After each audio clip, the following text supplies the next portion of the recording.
El Nuevo Testamento es el libro más leído de la historia, y probablemente el menos comprendido.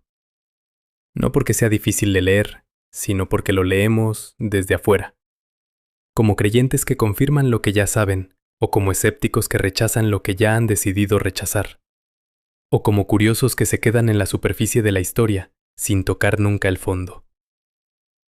Pero hay otra manera de leerlo, la manera en que lo leyeron algunos de los filósofos y psicólogos más rigurosos del siglo XX, que llegaron al Nuevo Testamento sin fe religiosa y salieron con algo que no esperaban encontrar, uno de los sistemas de pensamiento más radicales, más subversivos y más precisos que se han producido en la historia de Occidente. Eso es lo que vamos a explorar en esta serie, y empieza hoy.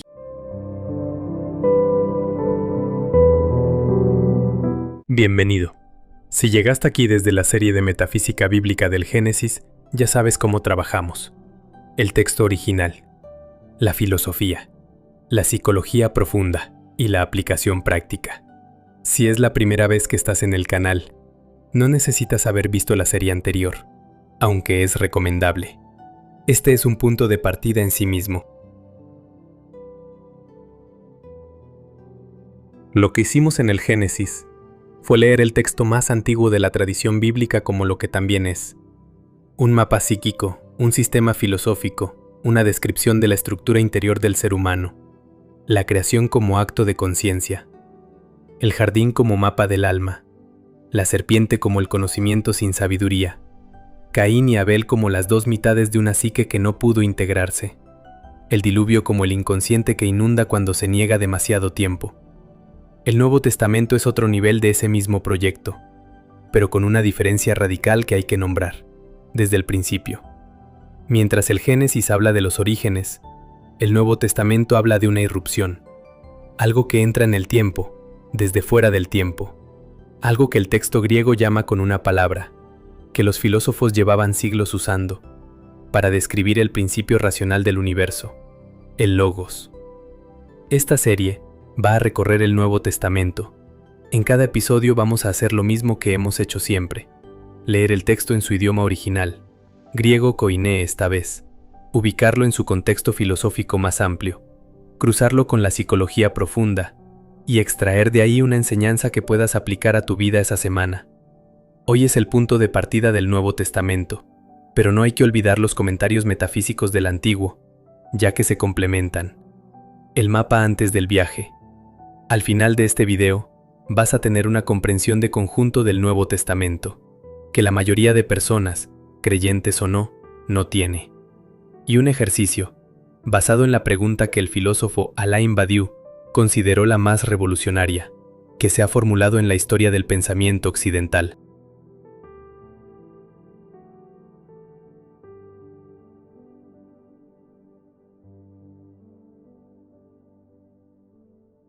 Para leer el Nuevo Testamento sin malentenderlo, hay que ver el mundo en que nació, porque ese mundo no era uniforme ni simple. Era exactamente el lugar donde las tres tradiciones intelectuales más potentes de la historia se cruzaron de manera violenta y fértil al mismo tiempo. Jerusalén llevaba siglos desarrollando una teología de la historia, la idea de que el tiempo no es un ciclo eterno, como pensaban los griegos, sino una línea con dirección, con sentido, con un final que no es de regreso, sino cumplimiento. El Dios de Israel actúa en el tiempo. La historia tiene un telos, un propósito, que aún no se ha revelado completamente. Atenas, por su parte, había construido el edificio filosófico más sofisticado de la antigüedad. Platón había articulado la distinción entre el mundo sensible y el mundo de las ideas. Aristóteles había sistematizado la lógica y la física, y los estoicos habían desarrollado el concepto de logos, como el principio racional que atraviesa y ordena toda la realidad. No un Dios personal, sino la razón misma del cosmos. Y Roma había creado el primer sistema político verdaderamente globalizado de la historia antigua, un imperio que conectaba culturas, idiomas y tradiciones bajo una estructura de poder que afirmaba, con una teología política propia, que el César era divino y que el orden romano era el orden eterno. El Nuevo Testamento nació exactamente en ese cruce. Fue escrito en griego, la lengua de la filosofía, por autores formados en la tradición hebrea, la teología de la historia. y dirigido a comunidades que vivían bajo el poder romano, el orden que el texto desafiaría de manera radical. Entender eso es la diferencia entre leer el Nuevo Testamento como un libro de religión y leerlo como lo que también es, un acto de pensamiento filosófico y psicológico de primera magnitud.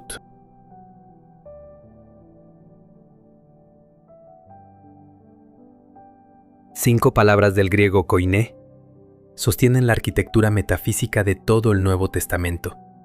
Si las entiendes, tienes el mapa. Si te pierdes en la traducción, te quedas con una versión domesticada de algo que originalmente era explosivo. En el principio era el Logos. Juan 1:1.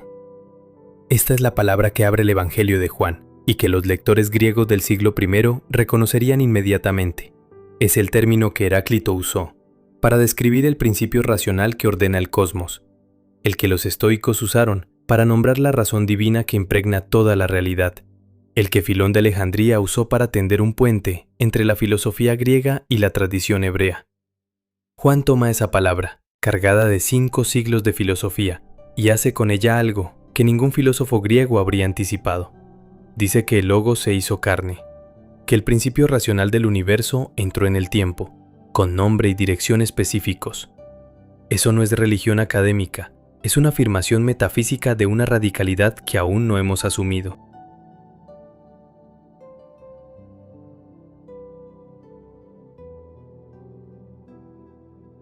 El reino de Dios está entre vosotros. Lucas 17:21. La palabra más repetida en los evangelios sinópticos no se refiere a un lugar geográfico ni a un estado futuro. Basileia, en griego, designa el ejercicio activo de una soberanía. Es un orden que ya opera, que ya está presente, que no puede ser visto con los ojos del sistema dominante, pero que reorganiza todo para quien sabe percibirlo. Platón habló de la polis ideal, como el espejo del orden del alma. Los estoicos hablaron de la cosmópolis, la ciudad universal de la razón. El Evangelio dice que ese orden ya está aquí, que no llega con señales visibles y que es más radical que cualquier revolución política, porque opera desde adentro hacia afuera.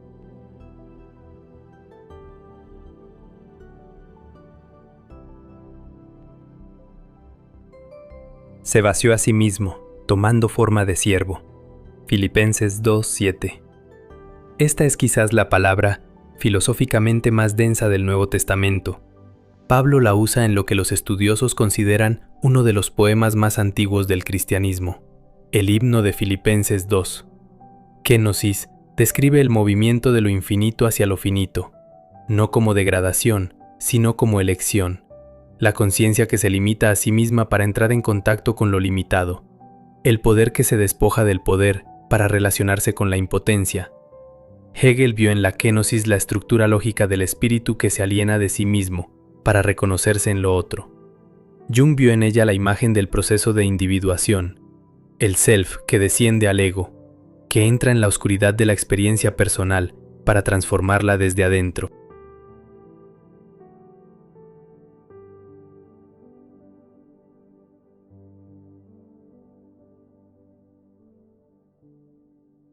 La revelación de Jesucristo que Dios le dio para manifestar las cosas que deben suceder pronto.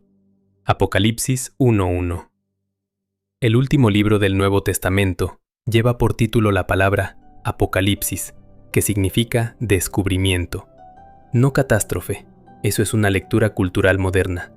Apocalipsis es literalmente quitar el velo, mostrar lo que siempre ha estado ahí, pero que el sistema dominante impide ver.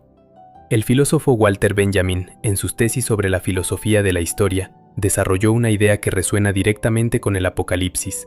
Hay un tiempo mesiánico, el Jetztzeit, el tiempo ahora, que irrumpe dentro del tiempo lineal y revela la verdad oculta de la historia.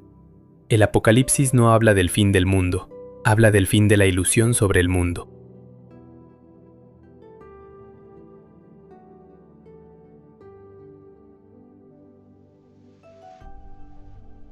Conoceréis la verdad, y la verdad os hará libres. Juan 8:32. La gnosis, que da nombre a toda una corriente de pensamiento del siglo II, no es simplemente información, es el conocimiento que transforma al que conoce. la diferencia entre saber sobre el fuego y haberse quemado la mano. Los evangelios gnósticos, el de Tomás, el de Felipe, el de María Magdalena, el de Judas y otros, desarrollan esta dimensión del conocimiento como proceso de reconocimiento interior, la chispa divina que ya está en el ser humano y que la gnosis permite descubrir. Jung vio en los textos gnósticos la psicología más precisa de la antigüedad, mapas del alma que describían el proceso de individuación, con términos que en la lengua moderna sería difícil de expresar.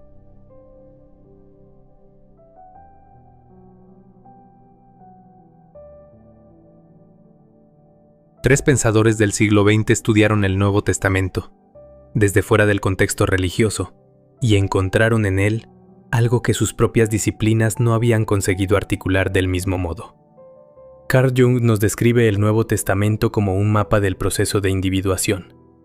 Jung dedicó gran parte de su obra tardía, especialmente en Aion y Respuesta a Job, al Nuevo Testamento. Su tesis central era que los textos del Nuevo Testamento describen, con el lenguaje del símbolo religioso, el proceso más profundo que puede vivir un ser humano, la individuación, el movimiento del ego hacia el self, la integración de la sombra, la reconciliación de los opuestos. Para Jung, la figura de Cristo no era solo un personaje histórico, ni solo un símbolo teológico. Era lo que él llamó un símbolo del self, la imagen de la totalidad psíquica que la psique humana proyecta hacia afuera, cuando no puede todavía contenerla hacia adentro. El Nuevo Testamento sería el relato del proceso por el que lo divino en el ser humano irrumpe en la conciencia, transforma todo lo que toca y produce una persona nueva, lo que Pablo llama la nueva criatura. Cristo es simplemente el símbolo del sí mismo. Tiene todas las características del héroe que desciende, que sufre y que resucita. Carl Jung, Aion.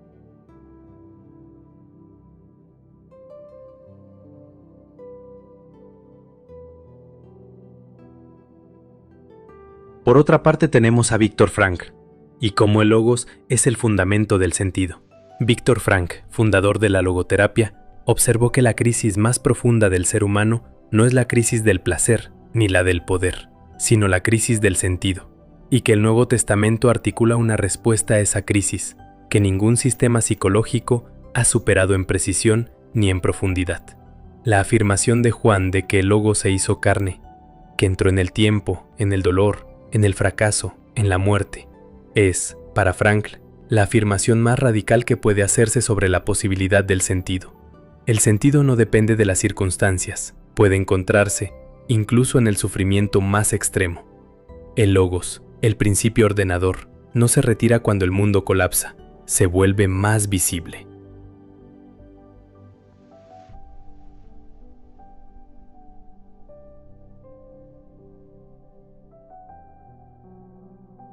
Rollo May nos habla de la fe como coraje ontológico. El psicólogo existencialista Rollo May, en El coraje de crear y en El hombre en busca de sí mismo, articuló una idea que resuena directamente con la carta a los hebreos.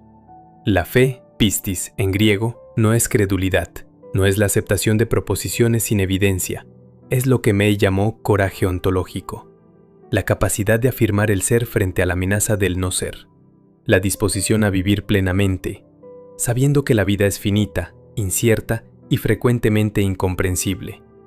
El Nuevo Testamento no pide que se crean cosas improbables, pide algo mucho más exigente, que se viva de una manera que solo es posible si hay un fundamento más profundo que la certeza racional. Kierkegaard lo llamó el salto, May lo llamó coraje, el texto lo llama pistis, y los tres están hablando del mismo movimiento interior.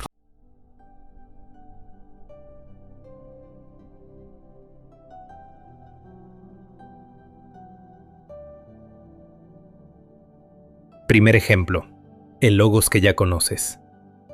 Cada vez que en medio del caos, de una crisis, de una pérdida, de una confusión que no tiene nombre, hay algo en ti que busca un hilo conductor, una coherencia, una razón por la que lo que está ocurriendo podría tener sentido, aunque no lo veas todavía. Eso es la función del logos en la psique, no como concepto teológico abstracto, sino como la capacidad interior de buscar orden en el caos. El Nuevo Testamento dice que esa capacidad no es solo tuya, que el principio que organiza el cosmos es el mismo que opera en ti cuando buscas sentido en la oscuridad.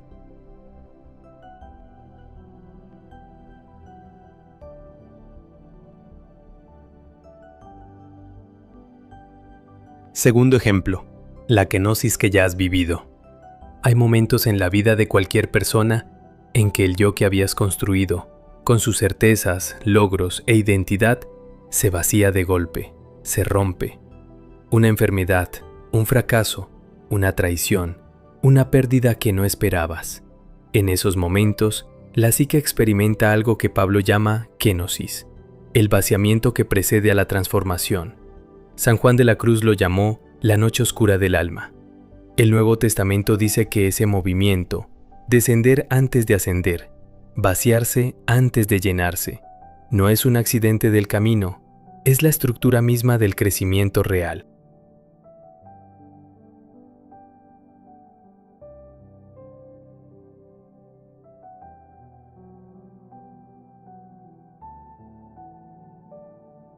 Tercer ejemplo, el apocalipsis cotidiano. No hace falta esperar al fin del mundo para experimentar un apocalipsis. Hay momentos, a veces después de una conversación honesta, a veces después de leer algo que te cambia por dentro, a veces en el silencio de las 3 de la madrugada, en que la oscuridad que cubre la realidad se desvela. Ves algo que antes no podías ver, sobre ti mismo, sobre alguien que amas, sobre el sistema en que vives. Ese desvelamiento, esa revelación pequeña y privada, es la estructura misma del Apocalipsis, que el último libro del Nuevo Testamento describe a escala cósmica.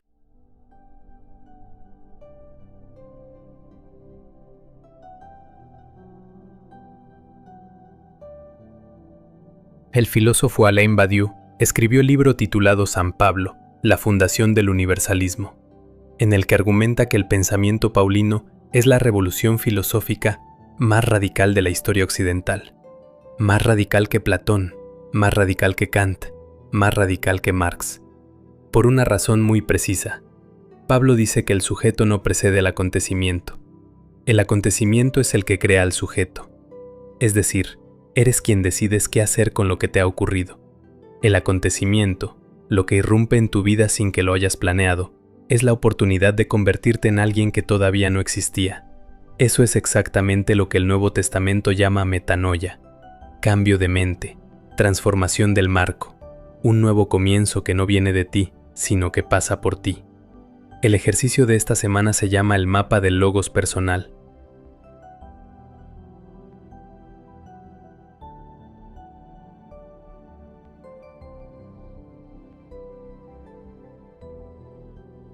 El primer paso del ejercicio consiste en identificar tu acontecimiento. Badiou dice que hay momentos en la vida que tienen la estructura de un acontecimiento, algo que irrumpió sin que lo hubieras planeado, y que te dividió en un antes y un después. No tiene que ser dramático, puede ser un libro, una conversación, un fracaso, una pérdida, un encuentro. Identifica el acontecimiento que produjo una versión renovada de ti. Escríbelo en una frase, sin análisis, sin explicación. Solo el hecho y la fecha aproximada. En el segundo paso se trata de identificar qué fue lo que se desveló. Todo acontecimiento real tiene una dimensión apocalíptica, revela algo que antes no podías ver. Puede ser algo sobre ti mismo, sobre una relación, sobre el sistema en que vives, sobre lo que realmente valoras. Escribe qué fue lo que ese acontecimiento descubrió en ti, no lo que decidiste hacer con ello. Solo lo que viste. En el paso tercero se trata de identificar qué fue lo que se marchó de tu vida y qué fue lo que permaneció. La kenosis tiene 2 movimientos, el vaciamiento y lo que permanece, cuando el vaciamiento ha ocurrido. Después de tu acontecimiento, hubo algo que se fue, una certeza, una identidad, una manera de entender el mundo, pero hubo algo que no se fue, algo que el agua no pudo llevarse, como en el diluvio de Noé. Identifica ambas cosas, lo que se vació y lo que permaneció. Lo que permaneció es tu tevá personal, es el núcleo desde el que se construye lo que viene. El cuarto y último paso del ejercicio consiste en la pregunta del logos. Frankl decía que la pregunta no es qué esperas tú de la vida, sino qué espera la vida de ti. Si miras hacia atrás y conectas los puntos que han marcado tu vida, las decisiones, los golpes, los encuentros que te cambiaron, ¿ves una dirección? ¿Hacia dónde te ha estado llevando tu historia, sin que tú lo eligieras del todo? No como destino fijo, sino como dirección. Escribe una sola frase que describa esa dirección, como observación honesta, y luego decide una acción concreta, con un día y una hora, que mueva tu vida esta semana en esa dirección.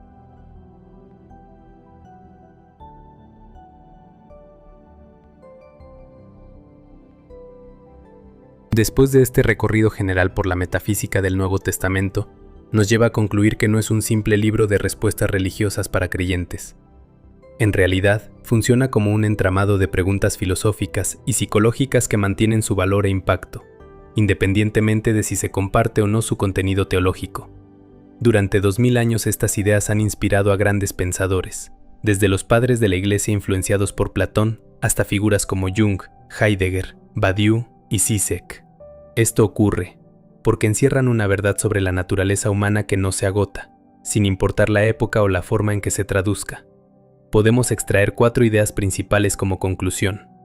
La primera es que el logos no es un concepto religioso, es la afirmación de que la realidad tiene estructura, que esa estructura es inteligible y que en algún punto, esa estructura y la conciencia humana hacen contacto. El Nuevo Testamento añade algo que la filosofía griega no anticipaba, que ese contacto es personal y tiene historia.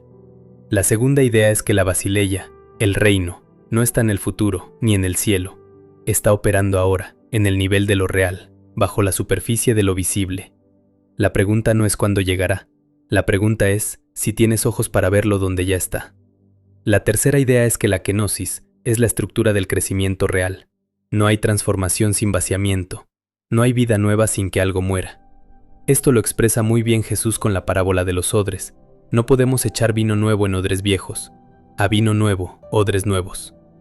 El Nuevo Testamento no promete comodidad, promete algo más exigente y más verdadero, que el vaciamiento no es el final del camino.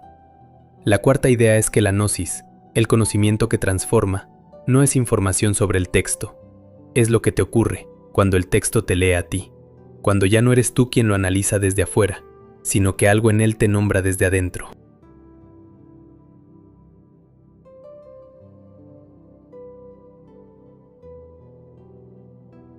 Si este episodio despertó algo en ti, si hay una grieta por donde entró algo que no esperabas, suscríbete. Esta serie va por corpus, concepto por concepto, sin saltarse nada, sin simplificar nada. Dale like si llegaste hasta aquí, no como gesto automático, como señal de que vale la pena este contenido. Y compártelo con alguien que crea que el Nuevo Testamento ya lo conoce, o que crea que no tiene nada que ver con él, porque ambos se pueden sorprender. Y en los comentarios cuéntame esto. ¿Desde dónde llegas a esta serie? ¿Creyente, excreyente, agnóstico, curioso, filósofo sin iglesia? Como le diría Dios a Adán en el jardín, ¿dónde estás ahora? No como etiqueta, sino como punto de partida honesto. Porque esta serie no es para un tipo de lector, es para cualquiera que esté dispuesto a leer sin prejuicios, sin condicionamientos, permaneciendo abierto a lo que el texto bíblico le puede enseñar. Eso es la gnosis, eso es el apocalipsis. Dejarse transformar, sin resistencias, y empieza en el momento en que abres el texto sin saber todavía lo que va a decirte. Te leo en los comentarios. Un saludo. Hasta el próximo video.